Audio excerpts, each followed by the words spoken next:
Maradona പെലെയെ വാഴ്ത്തുന്നത് നാം കണ്ടിട്ടില്ലേ? അതുപോലെ തന്നെ പെലെയും ഇത്രമേൽ ബഹുമാനിച്ചിരുന്ന മറ്റൊരു താരമില്ല. മർഡോണയുടെ വേർപാടിന്റെ വാർത്തകൾ അറിഞ്ഞ നേരം പെലെ പറഞ്ഞ വാക്കുകൾ ഞാനിന്നും ഓർക്കുകയാണ്. അന്ന് കണ്ണുനീർ തൂകിക്കൊണ്ട് പെലെ പറഞ്ഞു, one day we will play together in the sky. വിപ്ലവകാരനായ പെലെക്കും അവതാരമായ മർഡോണയ്ക്കും ശേഷം അധ്വാനത്തിന്റെ മൂർത്തിഭാവം റൊണാൾഡോയും സർഗാത്മകതയുടെ കേളീസത്വം മെസ്സിയും വന്നു. വന്നവരും വരാനിരിക്കുന്നവരുമെല്ലാം തന്നെ ഇവർക്ക് പിന്നിലാണ്. അതെ, ആരാണ് മികച്ചവനെന്ന് പറഞ്ഞു കളയാൻ ഇനിയും നമുക്ക് സമയമെമ്പാടുമുണ്ടെന്ന് ചിന്തിക്കുന്നുണ്ടോ? ഒന്ന് ചിന്തിച്ചു നോക്കൂ, അവരിരുവരും നാളെ വിരമിക്കുകയാണ്.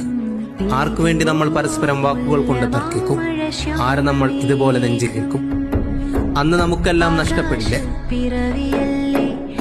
ഈ മണ്ണിൽ ആടിത്തീർത്ത ഓരോ ഓർമ്മകളും ബാക്കിയാക്കി മെസ്സിയും റൊണാൾഡോയും പടിയിറങ്ങുന്ന ദിവസം നമുക്ക് ചിന്തിക്കുവാൻ കഴിയുമോ?